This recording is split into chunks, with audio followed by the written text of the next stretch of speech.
ವಿಜಯಪುರ ಜಿಲ್ಲೆಯ ಇಂಡಿ ತಾಲೂಕಿನ ಸುಕ್ಷೇತ್ರ ಖೇಡಿಗೆ ಗ್ರಾಮದ ಸದ್ಗುರು ಗುಡ್ಡದ ಬಸವರಾಜೇಂದ್ರ ಮಹಾಶಿವಯೋಗಿಗಳ 61ನೇ ಪುಣ್ಯ ಸ್ಮರಣೋತ್ಸವ ಹಾಗೂ ಶ್ರೀಮಠದ ಪೀಠಾಧಿಪತಿಗಳಾದ ಶ್ರೀಮನ್ನಿರಂಜನ ಪ್ರಣವ ಸ್ವರೂಪಿ ಶ್ರೀ ಶಿವಬಸವರಾಜೇಂದ್ರ ಮಹಾಶಿವಯೋಗಿಗಳ ಷಷ್ಠಬ್ದಿ ಸಮಾರಂಭ ಜೊತೆಗೆ ರಾಜಾರೂಢರ ಪುಣ್ಯ ಸ್ಮರಣೋತ್ಸವ ಹಾಗೂ ಧರ್ಮನ ಸಾಧು ಮಹಾರಾಜರ ಪುಣ್ಯ ಸ್ಮರಣೋತ್ಸವ ಹೀಗೆ ಹಲವಾರು ಕಾರ್ಯಕ್ರಮಗಳನ್ನು ಆಯೋಜಿಸಲಾಗಿದ್ದು, ಸಕಲ ಕಾರ್ಯಕ್ರಮಗಳಿಗೆ ಸುತ್ತಮುತ್ತಲಿನ ಗ್ರಾಮದ ಸಮಸ್ತ ಭಕ್ತಾದಿಗಳು ಆಗಮಿಸಲು ಶ್ರೀಗಳು ಇಂದು ಅಂದರೆ ದಿನಾಂಕ 13/8/2025 ಆಳೂರ ಜೊತೆಗೆ ಮಾಶಾಳ್ ಹಾಗೂ ಬೋರೋಟ್ಗಿ ಗ್ರಾಮಗಳಿಗೆ ತೆರಳಿ ಅಲ್ಲಿರುವ ಸಕಲ ಭಕ್ತಾದಿಗಳಿಗೆ ಆಮಂತ್ರಣ ಪತ್ರವನ್ನು ಕೊಡುವುದರ ಮೂಲಕ ಷಷ್ಠಬ್ದಿ ಸಮಾರಂಭಕ್ಕೆ ಆಗಮಿಸಲು ಶ್ರೀಗಳು ಸಲಹೆ ಮತ್ತು ಸೂಚನೆಗಳನ್ನು ನೀಡಿದರು.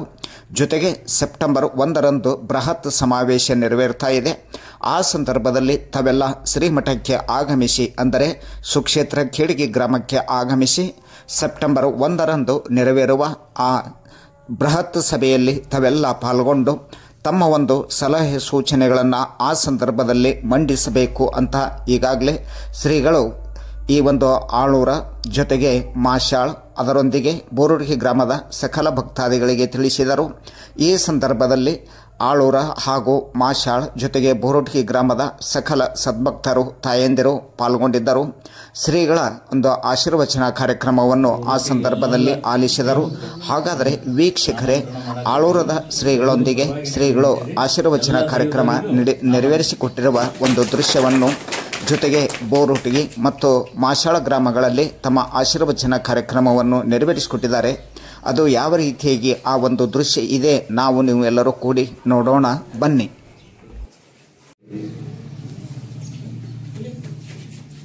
ಶಿವನಾಮವನ್ನು ಸ್ಮರಿಸು ಈ ಭವಮಾಲೆಯ ಕವಿಗಳು ಮಾಲೆಯ ಕವಿಗಳು ಆವಿಷ 10 ರಾತ್ರಿಗೂ ಬೋಧವು 50 ಪ್ರಾಯಕ್ಕೆ 20 ಪ್ರಾಯದ ಗಾಯಕ್ಕೆ 30 ಶಿವನಾಮವನ್ನು ಸ್ಮರಿಸು. ಎಷ್ಟು ಸುಂದರವಾಗಿ ಈ ಸುಂದರವಾದ ಮಾತುಗಳನ್ನು ಹಿರಿಯರ ಅನುಭವಿಸಿ ಕೇಳ್ತಾರೆ. ಪ್ರತಿಯೊಬ್ಬ ಮನುಷ್ಯನಿಗೆ ಆಯುಷ್ಯ ಎಷ್ಟು ಅಂತ ಕೇಳಿದ್ರೆ 100 ವರ್ಷ ಅಂತ ಹೇಳ್ತೀವಿ. ಪ್ರತಿಯೊಬ್ಬ ಮನುಷ್ಯನಿಗೂ ಆಯುಷ್ಯ ಎಷ್ಟಪ್ಪ ಅಂತಂದ್ರೆ 100 ವರ್ಷ. ಈ 100 ವರ್ಷದ ಅವಧಿಯೊಳಗೆ ನಾವೇನು ಮಾಡ್ತೀವಿ, 50 ವರ್ಷ ನಾವೇನು ಮಾಡ್ತೀವಿ, ನಿದ್ದೆ ಏನ್ ಮಾಡ್ತೀವಿ. ಅದ್ಭುತ ಈ ಕಾರ್ಯಕ್ರಮ ಜೀವನವನ್ನು ತರಬೇಕಂತಂದು ನಾನು ಗ್ರಾಮದ ಎಲ್ಲ ಗ್ರಾಮಸ್ಥರಿಗೆ ಕೇಳ್ಕೊತಾ ಇದ್ದೀನಿ ಮತ್ತು ಗ್ರಾಮಸ್ಥರ ವತಿಯಿಂದ ನಾ ಅಪ್ಪಾಜಿಯವರಿಗೆ 2 ಶಬ್ದ ಹೇಳಬೇಕಾಗ್ತೀನಿ. ಈ ನಾವು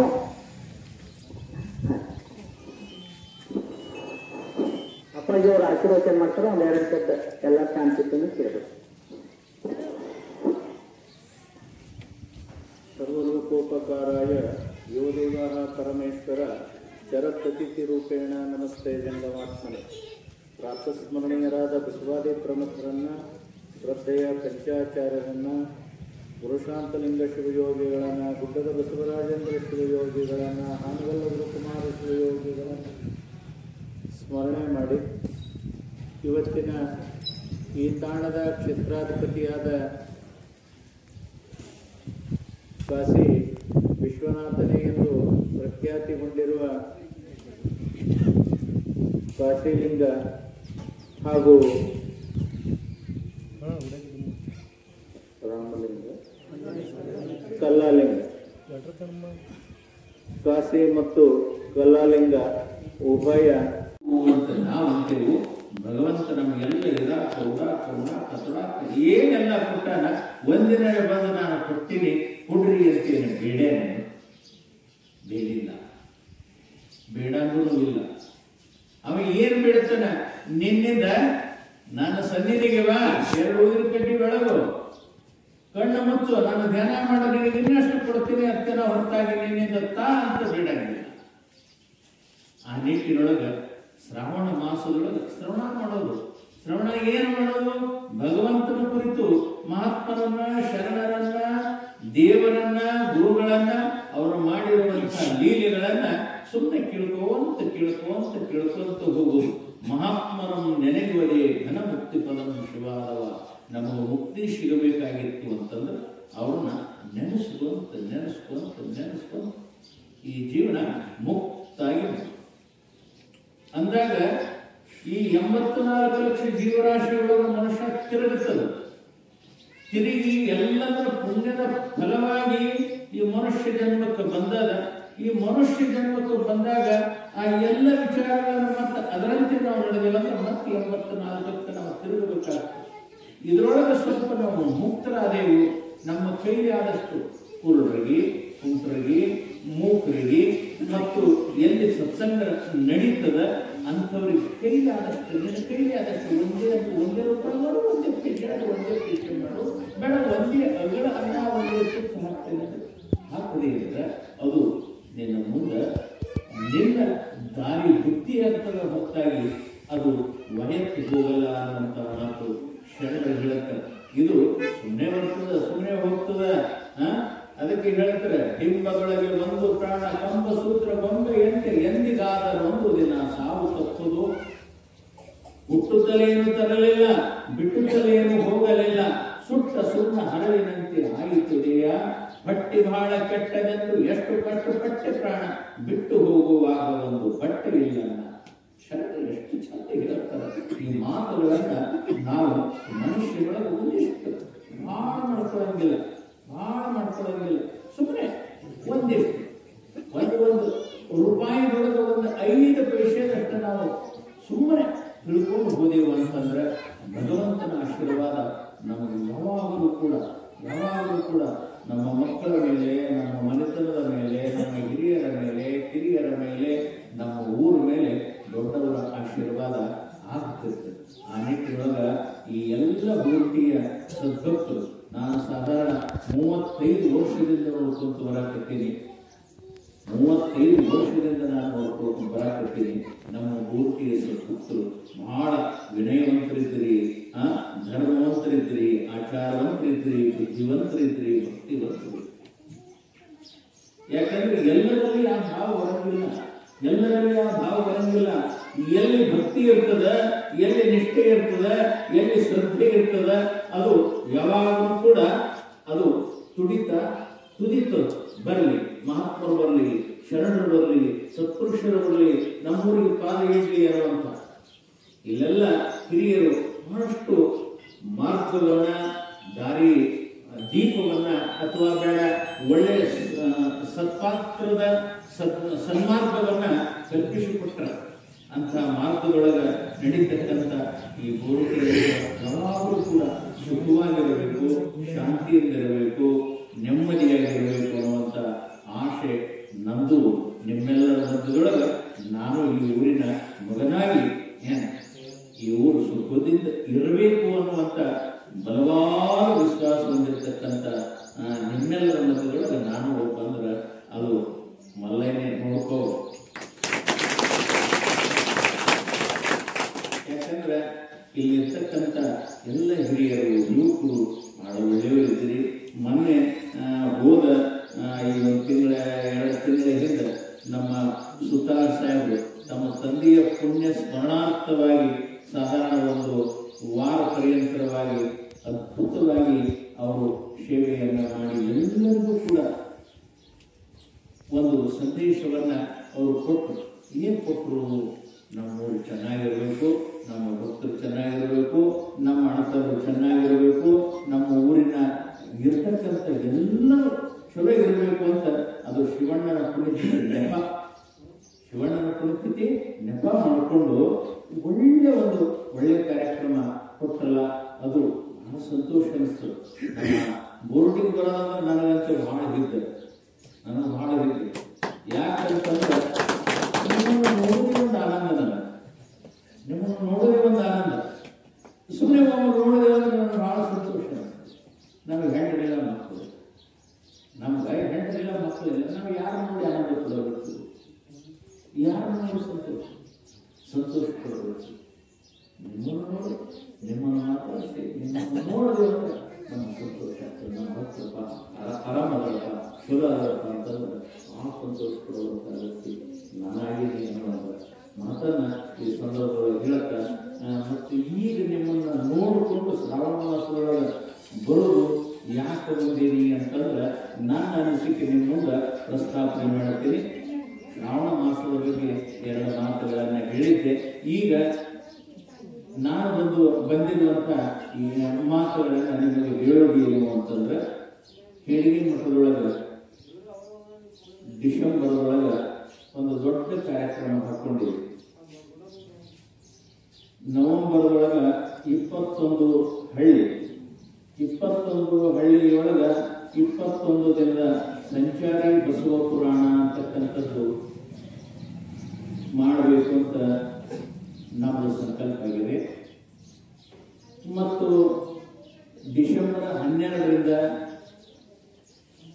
ಜನವರಿ 1 ತನಕ 21 ದಿನದ ಪರ್ಯಂತರವಾಗಿ ಬಸವ ಪುರಾಣ ಅದು ನಡೆಸಬೇಕಂತೇಳಿ ತೀರ್ಮಾನವಾಗಿದೆ. ಆಮೇಲೆ ಧರ್ಮಣ್ಣ ಮಹಾರಾಜರ ಲಿಂಗೈಕ್ಯರಾಗಿ 29 ವರ್ಷ ಆಯಿತು. ಗುಡ್ಡದ ಮುತ್ತಿಯವರು ಲಿಂಗೈಕ್ಯರಾಗಿ 61 ವರ್ಷ ಆಯಿತು. ಮತ್ತು ನಮ್ಮ ರಾಸಾರವರು ಅವರು ಲಿಂಗೈಕ್ಯರಾಗಿ 84-85 ವರ್ಷ ಆಯಿತು. ನಮ್ಗೆ 60 ವರ್ಷ. ನಮ್ಮದು ಷಷ್ಠಿ ಸಮಾರಂಭ ಮಾಡಬೇಕು ಅಂತ ಎಲ್ಲ ತೀರ್ಮಾನಗಳನ್ನು ಸದ್ಭಕ್ತರು ತೆಗೆದುಕೊಂಡಾಗ ಆ ನಿಮಿತ್ತ 5,000 ಮುತ್ತೈದೆಯರನ್ನು ಉಡಿ ತುಂಬೋದು, ಸಾಮೂಹಿಕ ವಿವಾಹ ಮಾಡೋದು, 1,008 ಕುಂಭಾಭಿಷೇಕ ಮಾಡೋದು, ಪೀಠಾರೋಹಣ, 35 ವರ್ಷ ನಾವು ಪಟ್ಟಾಧಿಕರಾಗಿ ಅದರ ನಿಮಿತ್ತವಾಗಿ ಪೀಠಾರೋಹಣ, ಪಲ್ಲಕ್ಕಿ ಮೆರವಣಿಗೆ ಹೀಗೆ ಮತ್ತು ಶಿವದೀಕ್ಷೆ, ಅಯ್ಯಾಚಾರ, ಲಿಂಗಧಾರಣ, ರುದ್ರಾಕ್ಷಿ ಧಾರಣ, ಚಟಗಳ ದೀಕ್ಷೆ ಹೀಗೆಲ್ಲ 10 ಹಲವಾರು ಕಾರ್ಯಕ್ರಮಗಳು ಅವು ಹಾಕ್ಕೊಂಡಿದೆ. ಈಗಾಗಲೇ ಆ ಕಾರ್ಯಕ್ರಮದ ಕಾರ್ಯ ಚಟುವಟಿಕೆಗಳು ನಡೆದಾಗ ನಾಳೆ ಸೆಪ್ಟೆಂಬರ್ 1ನೇ ತಾರೀಕು ಅಂದರೆ ಇದು ಬರ್ತಕ್ಕಂಥ 1ನೇ ತಾರೀಕಿನಿಂದನ ಕೇಳಿಗೆಯೊಳಗೆ ಒಂದು ಮೀಟಿಂಗ್ ನಿಮ್ಮನ್ನ ಎಲ್ಲರಲ್ಲಿ ಕಳಿಸ್ಕೋಬೇಕಂತ ನಮ್ಮ ಅಪೇಕ್ಷೆ. ಯಾಕಂದ್ರೆ ನಾವು ಯಾವ ಕೆಲಸ ಮಾಡಿದ್ರು ಕೂಡ ನಮ್ಮ ಮಠಕ್ಕೆ ಬರ್ತಕ್ಕಂಥ ಭಕ್ತರನ್ನು ಬಿಟ್ಟು ನಾನು ಯಾವ ಕೆಲಸನೂ ಮಾಡಿಲ್ಲ. ನಿಮಗೂ ಗೊತ್ತು. ನಾನು ಗಮನಕ್ಕೆ ತಂದೆ, ನಿಮ್ಮೆಲ್ಲರ ಗಮನಕ್ಕೆ ತಂದೆ ನಾನು ಕಾರ್ಯಕ್ರಮ ಮಾಡ್ಕೊಂಡು ಬಂದೇನೆ. ಈ ಕಾರ್ಯಕ್ರಮ ಹೀಗೆಲ್ಲ ರೂಪರೇಷೆಗಳನ್ನು ಹಾಕ್ಕೊಂಡಿದ್ದು ನಾಳೆ ಅಲ್ಲಿ ಈ ಎಲ್ಲ 21 ಹಳ್ಳಿಯವರು, ಆ ಸುತ್ತಮುತ್ತ ಹಳ್ಳಿಯವರು, ಅದರ ಜೊತೆಗೆ ಊರವರು ಎಲ್ಲರೂ ಸೇರಿ ಒಂದು ಮೀಟಿಂಗ್ ಮಾಡಬೇಕಾಗಿದೆ. ನಮ್ಮ ತಾಲೂಕಿನ ಯಶವಂತರಾಯಗೌಡರು ಆಮದಾರ ಅವರು ಕೂಡ ಬರ್ತೀನಿ ಅಂತ ನಿನ್ನೆ ಅವರಿಗೆ ಭೇಟಿಯಾಗಿ ನಮ್ಮ ಭಕ್ತರೆಲ್ಲ ಸ್ಥಿತಿ ಜಗತ್ತಿನ ಎಲ್ಲ ಜೀವಜಂತುಗಳಿಗೆ ಆಧಾರವಾಗಿರುವ ಆತನೇ ಲಾಲನೆ ಪಾಲನೆ ಪೋಷಣೆಯನ್ನು ಮಾಡುತ್ತಿರುವ ಪೂಜನೀಯ ವಸ್ತುವಾಗಿರುವ ಶ್ರೀಶೈಲ ಮಲ್ಲಿಕಾರ್ಜುನನ ಈ ಮಲ್ಲಿಕಾರ್ಜುನ ದೇವಾಲಯದ ಕ್ಷೇತ್ರಾಧಿಪತಿಯಾಗಿರುವಂತಹ ಮಲ್ಲಿಕಾರ್ಜುನನ್ನು ಕೂಡ ಸ್ಮರಣೆ ಮಾಡಿ ಈ ಮಹಾತ್ಮನ ಈ ಪುಣ್ಯತಾಣದಲ್ಲಿ ಶ್ರಾವಣ ಮಾಸದ ನಿಮಿತ್ತವಾಗಿ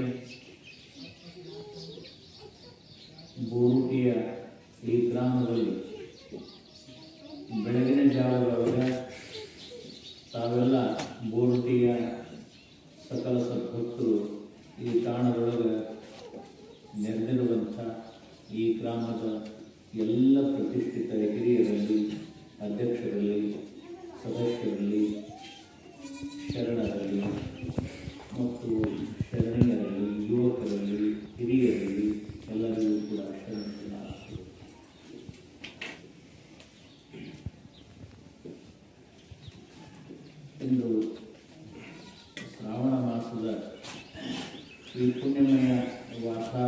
ದಿವಸದೊಳಗೆ ತಾವೆಲ್ಲ ದಿನನಿತ್ಯಲೂ ಗುರುಭಜನೆ, ಪೂಜೆ, ಸ್ತೋತ್ರ ಪಾರಾಯಣ ಹೀಗೆ 10 ಹಲವಾರು ಕಾರ್ಯದೊಳಗೆ ತಾವೆಲ್ಲ ಮಗ್ನರಾಗಿದೆ. ಈ ಶ್ರಾವಣ ಮಾಸದೊಳಗೆ ಏನಪ್ಪ ಅಂದ್ರೆ ವಿಶೇಷವಾಗಿ ದೇವರ ಬಗ್ಗೆ, ಗುರುಗಳ ಬಗ್ಗೆ ಪೂಜೆ ಮಾಡೋದು, ಅವರ ನಾಮಸ್ಮರಣೆ ಮಾಡೋದು. ಅವರ ನಾಮಸ್ಮರಣೆ ಮಾಡುವುದೇ ದೊಡ್ಡದು. ಯಾಕಂದ್ರೆ ನಮಗಾಗಿ ಭಗವಂತ ಏನೆಲ್ಲ ಕೊಡ್ತಾನೆ. ಎಳೆ ನಿಮ್ಮದಾನ, ಬೆಳೆ ನಿಮ್ಮದಾನ, ಸುಳಿದು ಸೂಸುವ ಗಾಳಿ ಅದು ನಿಮ್ಮದಾನ. ನಿಮ್ಮ ದಾನವನ್ನು ಅನ್ಯರ ಹೊಗಳುವ ಪುಣ್ಯಗಳನ್ನೇ ನಿಮಗೆ ಅನ್ನುವಂಥ ಮಾತು ಶರಣರು ತಿಳ್ಕೊಳ್ಳೋದು.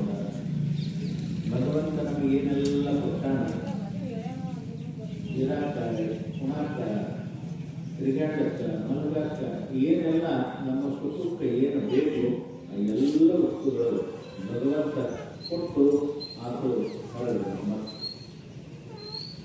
ಆದರೆ ನಾವು ಎಲ್ಲರಿಗೂ ಕೊಟ್ಟು ಹೊರಗಿದ್ದು ಅವನು ಏನು ಅಪೇಕ್ಷೆ ಮಾಡ್ತಾನೆ? ನಾವೆಲ್ಲ ಭೋಗಗಳನ್ನ ಅನುಭವಿಸ್ತಿರ್ತೀವಿ, ಶ್ರೀಮಂತರಾಗಿದ್ದೀವಿ, ಬೆಳ್ಳಿ ಬಂಗಾರ ಉಟ್ಟುಕೊಂಡಿದ್ದೀವಿ, ಮತ್ತು ಏನೇನೋ ನಾವು ಮಾಡ್ತೇವೆ. ಆದರೂ ಕೂಡ ಭಗವಂತ ಅವಕ್ಕೆಲ್ಲ ಅವನೇ ಕೊಟ್ಟಂತವ. ಅವ ಯಾವ ವಸ್ತು ನಮ್ಮಿಂದ ಕೇಳಂಗಿಲ್ಲ. ನಮ್ಮಿಂದ ಕೇಳತಕ್ಕಂಥದ್ದು ಏನು ಅಂತ ಕೇಳಿದ್ರೆ ಕೇವಲ ನಾಮಸ್ಮರಣೆ ಮಾಡ, ಕೇವಲ ನಾಮಸ್ಮರಣೆ. ಏನು ಮಾಡಲ್ಲ, ಒಮ್ಮೆ ಅವನು ನೆನೆಸಿಕೊಳ್ಳುವ ಅಂತಂದ್ರೆ ನಮ್ಮ ಜನ್ಮಾಂತರದ ಪಾಪಗಳೆಲ್ಲ ಪರಿಹಾರ ಆಗ್ತವೆ. ನಮ್ಮ ಜನ್ಮಾಂತರದಲ್ಲಿ ಬರ್ತಕ್ಕಂಥ ದುಃಖ, ದಾರಿದ್ರ್ಯ ಎಲ್ಲವೂ ಕೂಡ ದೂರ ಆಗ್ತದೆ. ಆ ನಿಟ್ಟಿನೊಳಗೆ ಈ ಮನುಷ್ಯ, ಈ ಜೀವ 50 ರಾತ್ರಿ ಬರ್ತಾವ ಮತ್ತು 50 ಹಗಲು ಬರ್ತಾವ. 50 ರಾತ್ರಿ 50 ಹಗಲ ಅವನ್ನೆಲ್ಲ ಹಿಡ್ಕೊಂಡು ನಾವು ವಿಚಾರ ಮಾಡೋದ್ರೊಳಗ 50 ವರ್ಷ ನಿದ್ದೆ ಮಾಡ್ತೇವೆ. ಈ 50 ವರ್ಷ ನಿದ್ದೆ ಮಾಡಿದಾಗ ನಿದ್ದೆ ಮಾಡುವಂತ ಮನುಷ್ಯ ಅವ ಮುಕ್ತ ಆದಂಗ. ಮುಕ್ತ ಅಂದ್ರೇನು? ಎಲ್ಲ ಪ್ರಪಂಚದ ಜ್ಞಾನಗಳೇನದಾವ ಅವೆಲ್ಲ ಬದಿಗಿಟ್ಟು ಸುಮ್ಮನೆ ದೇವರ ಸ್ವರೂಪ ಆಗಿಬಿಡೋದು. ದೇವರ ಸ್ವರೂಪ ಆಗಿಬಿಡೋದು. ಹಂಗ ದೇವರ ಸ್ವರೂಪ ಆಗ್ಲಿಕ್ಕೆ 50 ವರ್ಷ ಬರೀ ನಿದ್ದಿನೇ. ನಿದ್ದೆ ಒಳಗೆ ಕಳದಿ ಉಳಿತೆಷ್ಟಪ್ಪ? 50 ವರ್ಷ.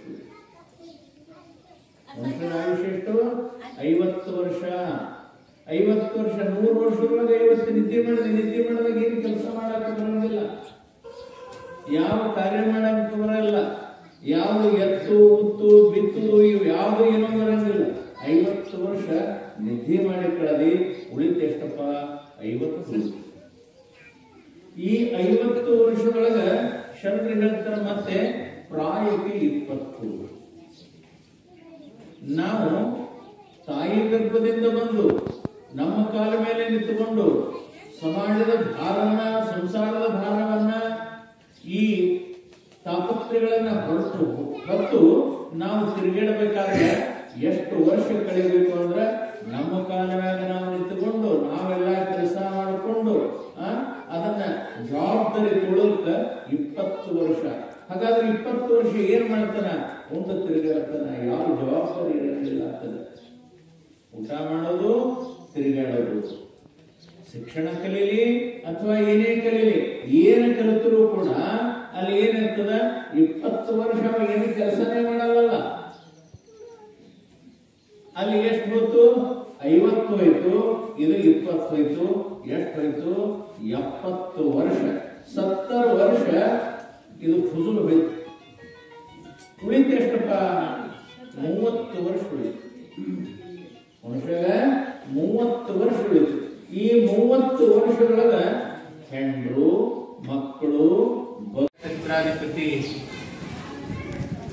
ಎಲ್ಲರ ಮನೋಮಂದಿರದಲ್ಲಿ ನೆಲೆಗೊಂಡಿರುವಂತಹ, ಈ ಜಗತ್ತನ್ನ ಪರಿಪಾಲನೆ ಮಾಡುವಂತಹ ಆದಿಶಕ್ತಿಯ ಶ್ರೀ ಪರಾವತಾರಿ ಶ್ರೀ ಚೌಡಮ್ಮನ ಚರಣ ಸನ್ನಿಧಿಗೆ ಅನಂತ ಅನಂತ ಪ್ರಣಾಮಗಳನ್ನು ಸಲ್ಲಿಸಿ ಆ ಮಾತಾಯ ಕ್ಷೇತ್ರದ ಈ ಮಹಾಶಿವಾಲಯದಲ್ಲಿ ಮಾಷಾಳದ ಎಲ್ಲ ಹಿರಿಯರಲ್ಲಿ ಪ್ರತಿಷ್ಠಿತ ವ್ಯಕ್ತಿಗಳಲ್ಲಿ ಮಾತೆಯರಲ್ಲಿ ಮಕ್ಕಳಲ್ಲಿ ಎಲ್ಲರಿಗೂ ಶರಣಾರ್ಥಿಗಳು. ಈ ಶ್ರಾವಣ ಮಾಸ ಪುಣ್ಯಮಯ ದಿನ. ಈ ಪುಣ್ಯಮಯ ದಿನದಲ್ಲಿ ತಾವೆಲ್ಲ ಬೆಳಗು ಮುಂಜಾನೆ ಬೇಗ ಎದ್ದು ಶಿವಪೂಜೆಯನ್ನು ಮಾಡಿ, ಶಿವಸ್ತೋತ್ರವನ್ನು ಮಾಡಿ, ಗುರುಲಿಂಗ ಜಂಗಮರ ಆರಾಧನೆಯನ್ನ ಮಾಡಿಕೊಂಡು ಬರುವಂಥದ್ದು ನಮ್ಮ ಸಂಸ್ಕೃತಿ. ಅಂತ ಸಂಸ್ಕೃತಿಯೊಳಗೆ ತಾವೆಲ್ಲ ಬೆಳಗಿನ ಜಾವ ಶ್ರಾವಣ ಮಾಸದ ದಿನನಿತ್ಯದ ಕ್ರಿಯೆ ಆಚರಣೆಗಳನ್ನು ಆಚರಿಸಿಕೊಂಡು ಬಂದಂಥವರಾಗಿರಿ. ಈ ಶ್ರಾವಣ ಮಾಸದೊಳಗೆ ಪುಣ್ಯವನ್ನೇ ಸಂಪಾದನೆ ಮಾಡಬೇಕು. ಇದು ಇಡೀ ಜಗತ್ತಿನಲ್ಲಿ ಪುಣ್ಯಮಯ ತಿಂಗಳ ಅಂತ ಬರ್ತದೆ. ಪುಣ್ಯಮಯ ತಿಂಗಳ ಅಂತಂದ್ರೆ ಪುಣ್ಯವನ್ನೇ ಸಂಪಾದನೆ ಮಾಡಿಕೊಳ್ಳುವುದು. ಇಡೀ ಒಂದು ವರ್ಷದ ಅವಧಿಯೊಳಗೆ 11 ತಿಂಗಳ ಪರ್ಯಂತರವಾಗಿ ಸಂಸಾರಕ್ಕೆ ಸಂಬಂಧಪಟ್ಟಂಥ ಮಕ್ಕಳು, ಹೆಂಡರು, ಆಸ್ತಿ, ಅಂತಸ್ತು, ಬದುಕು, ಕಾಯಕ ಇವೆಲ್ಲ ಕೆಲಸದೊಳಗೆ ಮನುಷ್ಯ ತೊಡಗಿಸಿಕೊಂಡಿರ್ತಾನೆ, ತನ್ನನ್ನು ತಾನು ಅರ್ಪಿಸಿಕೊಂಡಿರ್ತಾನೆ. ಆದರೆ ಈ ಎಲ್ಲ ಮಧ್ಯದೊಳಗೆ ಅವನಿಗೆ ಬಿಡು ಇರಲ್ಲ. ಈ ಬಿಡು ಸಿಗಬೇಕಾಗಿತ್ತು ಅಂತಂದ್ರೆ ಶ್ರಾವಣ ಮಾಸದೊಳಗೆ ಬಿಡು ಸಿಗ್ತದೆ. ನಮ್ಮ ಹಿರಿಯರು ಹಾಕಿಕೊಟ್ಟಾರ. ಯಾಕೆ ಬಿಡು ಸಿಗ್ತದೆ ಶ್ರಾವಣ ಮಾಸದೊಳಗೆ ಅಂತಂದ್ರೆ, ಈ ಶ್ರಾವಣ ಮಾಸದೊಳಗೆ ಮಳಿ ಬರ್ತದೆ, ಜಿಟಿ ಜಿಟಿ ಜಿಟಿ ಮಳಿ ಬರ್ತದೆ. ರೈತಾಪಿ ವರ್ಗ ಇರೋದರಿಂದ ಒಕ್ಕಲತನದ ಕೆಲಸಗಳು ಮಾಡಲಿಕ್ಕೆ ಅಸಾಧ್ಯವಾಗಿರ್ತವೆ. ಸುಮ್ಮನೆ ಮನುಷ್ಯ ಸಂಘಜೀವಿ, ಒಂಟಿ ಜೀವಿ ಅಲ್ಲ, ಸಂಘಜೀವಿ ಇರೋಣದ್ರಿಂದ ಒಂದೇ ಹತ್ರ ಕೂತ್ಕೊಂಡಂದ್ರೆ ಆತನ ಮನಸ್ಸುಗಳು ವಿಚಲಿತಗೊಳ್ಳುತ್ತವೆ. ಒಬ್ಬನೇ ಕೂಡೋದ್ರಿಂದ ವಿಚಲಿತಗೊಳ್ಳುತ್ತವೆ ಅಂತ ತಿಳ್ಕೊಂಡು ಒಬ್ಬನೇ ಇದ್ದಾಗ ಏನೆಲ್ಲ ಕೆಟ್ಟ ವಿಚಾರಗಳು ಬರ್ತವೆ. ಅದಕ್ಕೆ ಮನುಷ್ಯ ಏನು ಮಾಡ್ತಾನೆ, ಸಂಘದೊಳಗೂ ಕೂಡಬೇಕು, 4 ಜನರ ಮಧ್ಯದೊಳಗೆ ಕೂಡಬೇಕು. 4 ಜನರ ಮಧ್ಯದೊಳಗೆ ಕೂತ್ಕೊಂಡಾಗ ಕೆಲಸಕ್ಕೆ ಬಾರದ ಮಾತುಗಳನ್ನು ಆಡದೆ ಶಿವನ ಚಿಂತನೆ, ಶಿವನ ಅನುಭವ, ಶರಣರು, ಮಹತ್ತರು, ಸತ್ಪುರುಷರ ದಿವ್ಯ ಚಾರಿತ್ರೆಯನ್ನ, ವಾಣಿಯನ್ನ, ಅವರು ಮಾಡಿರುವಂಥ ಸಮಾಜದ ಕೆಲಸವನ್ನ, ಅವರ ಲೀಲೆಯನ್ನ ಅದನ್ನ ಕೇಳುವುದು. ಅದರಂಗ ನಮಗ ಬಹಳ ಮಾಡಕ್ಕಾಗಲಿಲ್ಲ ಅಂದ್ರೂ ಸ್ವಲ್ಪರೇ ಅವರ ಮಾರ್ಗದರ್ಶನದೊಳಗ, ಅವರು ಹಾಕಿಕೊಟ್ಟಿರುವಂಥ ಹಾದಿಯೊಳಗ ಹೋಗಬೇಕು ಅನ್ನುವಂಥ ನಿಟ್ಟಿನೊಳಗ ಶ್ರಾವಣ ಮಾಸದೊಳಗ ಶ್ರವಣ ಮಾಡೋದು. ಶ್ರವಣ ಮಾಡೋದಂದ್ರೆ ಏನು? ಕೇಳುವುದು. ಏನು ಕೇಳೋದು? ನಾನು ಹೇಳೋದಲ್ಲ, ಶಿವಚಿಂತನೆ, ಶಿವಭಜನೆ, ಶಿವನ ನಾಮಸ್ಮರಣೆ, ಮಹಾತ್ಮರ ಚರಿತ್ರೆ, ಮಹಾತ್ಮರ ಗುಣದಾನ, ಅವ್ರನ್ನ ಅವೆಲ್ಲ ಕೇಳೋದು. ಯಾಕೆ ಕೇಳೋದು ಅಂತ ಕೇಳಿದ್ರೆ, ಮಹಾತ್ಮರನ್ನು ನೆನೆಯುವುದೇ ಘನ ಮುಕ್ತಿ ಪದಂ ಶಿವ ಅಲ್ವಾ ಅಂತ. ಅವ್ರನ್ನ ನೆನೆಸಿಬಿಟ್ರೆ ಸಾಕು, ನಮ್ಮ ಮುಂದಿನ ಕೆಲಸ ಕಾರ್ಯಗಳು, ನಮಗೆ ದುಃಖ, ದುಮ್ಮಾನ, ಕಷ್ಟ, ಕಾರ್ಪಣ್ಯ, ನೋವು, ಸಂಕಟ ಇವೇನಿರ್ತಾವ ಎಲ್ಲವೂ ಕೂಡ ಬಯಲಾಗಿ ನಮಗೆ ಸುಖ ಸಿಗುತ್ತದೆ. ಅದಕ್ಕೆ ಭಗವಂತ ನಮಗೆ ಏನೆಲ್ಲ ಕೊಟ್ಟಾನ, ಸುಖಕ್ಕೆ ಏನು ಬೇಕೋ ಅವೆಲ್ಲವನ್ನ ಕೊಟ್ಟಾನ. ಆದರೂ ಕೂಡ ಭಗವಂತ ಎಂದೂ ನನಗೆ ಇದೇ ಕೊಡುವಂತ ನಮ್ಮಿಂದ ಅಪೇಕ್ಷೆ ಮಾಡಿಲ್ಲ.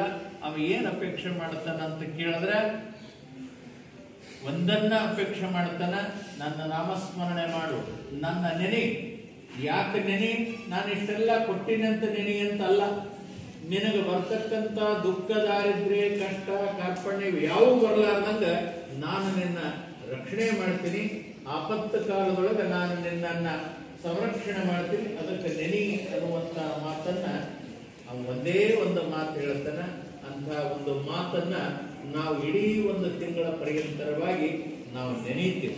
ಯಾಕಂದ್ರೆ ಇಡೀ ವರ್ಷದೊಳಗೆ ನಮಗ ಕಷ್ಟನ್ನೇ ಅನುಭವಿಸ್ತೇವೆ, ಸುಖ ಬರಬೇಕು, ನಮಗ ಶಾಂತಿ ಬರಬೇಕು, ಮತ್ತು ನಮ್ಮ ಎಲ್ಲ ಕೆಲಸಗಳಾಗಬೇಕಾಗೈತಿ. ಅದಕ್ಕಾಗಿ ನಾವು ಪುಣ್ಯ ಅಂತಕ್ಕಂಥ ಒಂದು ಗಂಟನ್ನ ಸಂಪಾದನೆಯನ್ನ ಮಾಡಿಕೊಂಡಾಗ ನಮಗೆ ಸುಖ ಸಿಗ್ತದ, ಆನಂದ ಸಿಗ್ತದ, ಸಂತೋಷ ಸಿಗ್ತದ. ನೀವು ಮಾಷಾಳದ ಸದ್ಭಕ್ತರು ಬಹಳ ಪುಣ್ಯ ಪುರುಷರು, ಬಹಳ ಪುಣ್ಯ ಪುರುಷರು. ಯಾಕಂತ ಕೇಳಿದ್ರೆ ಈ ನಮ್ಮ ಇತಿಹಾಸವನ್ನ ನಾವು ಅವಲೋಕನೆಯನ್ನ ಮಾಡಿಕೊಂಡಾಗ ಪರಮಾತ್ಮನ ಅತ್ಯಂತ ಪ್ರೀತಿಗೆ ಪಾತ್ರರಾಗಿರುವಂತ ಪರಮಾತ್ಮನ ಮಗಳಾಗಿ ಜನಿಸಿರುವಂತ ಚೌಡೇಶ್ವರಿಯ ಸನ್ನಿಧಿಯೊಳಗ ಈ ಊರದ, ಈ ಗ್ರಾಮದ, ಈ ಎಲ್ಲ ಸದ್ಭಕ್ತರನ್ನೇ ಇದ್ದೀರಿ. ಇದನ್ನ ನಾನು ಹಿಂದೊಮ್ಮೆ ಹೇಳೀನಿ. ಚೌಡೇಶ್ವರಿ ಅಂದ್ರೆ ಏನು ಅಂತ ಕೇಳಿದ್ರೆ, ದಕ್ಷ ಬ್ರಹ್ಮನ ಯಜ್ಞದೊಳಗ ದಕ್ಷ ಬ್ರಹ್ಮ ಯಜ್ಞ ಮಾಡದ. ಯಾಕೆ ಯಜ್ಞ ಮಾಡದ ಅಂತ ಕೇಳಿದ್ರೆ, ಶಿವನನ್ನ ತುಚ್ಛೀಕರಣ ಮಾಡಿ ಅವ ವಿಷ್ಣುನನ್ನೇ ಮೇಲೆ ಎತ್ತಬೇಕು ಅನ್ನುವಂತ ಭಾವ ಅಲ್ಲಿ ಉತ್ಪನ್ನ ಮಾಡಿಕೊಂಡ. ಯಾಕಂದ್ರೆ ಇವರು ತ್ರಿಮೂರ್ತಿಗಳು, ಬ್ರಹ್ಮ ವಿಷ್ಣು ಮಹೇಶ್. ಇವರು ಯಾರು ದೊಡ್ಡವ್ರನ್ನಲ್ಲ, ಯಾರು ಸಣ್ಣವ್ರನ್ನಲ್ಲ, ಏಕ ಮುಖ ಮೂರಾದರೂ ಕೂಡ ಶರೀರಬದ್ಧವಾಗಿರತಕ್ಕಂಥದ್ದು. ಇದರೊಳಗ ಭಿನ್ನ ಮಾಡಾಕೆ ಬರಲ್ಲ. ಆ ನಿಟ್ಟಿನೊಳಗ ಆತ ಭಿನ್ನ ಮಾಡಿದ್ದಕ್ಕಾಗಿ ಅಲ್ಲಿ ಆತ ಶಿಕ್ಷೆಯನ್ನ ಅನುಭವಿಸುವಂತಹ ಪ್ರಸಂಗ ಬಂತು.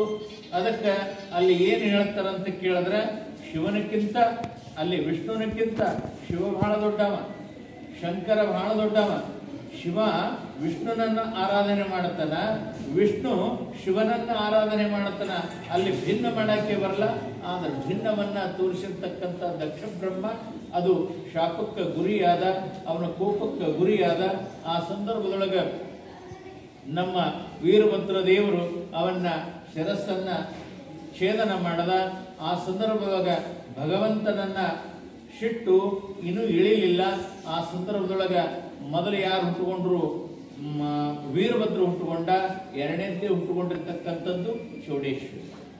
ಎರಡನೇದ್ದೇ ಹುಟ್ಟುಕೊಂಡಿದ್ದು ಚೌಡೇಶ್ವರಿ.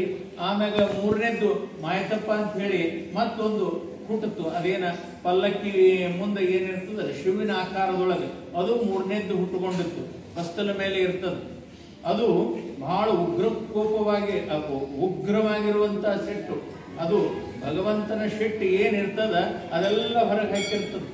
ಅವಾಗ ಅದು ಹುಟ್ಟಿದ ತಕ್ಷಣ ನನಗೆ ಏನಾರು ತಿನ್ನಕ್ ಕೊಡುವಂತಿತ್ತು ಇತಿಹಾಸ.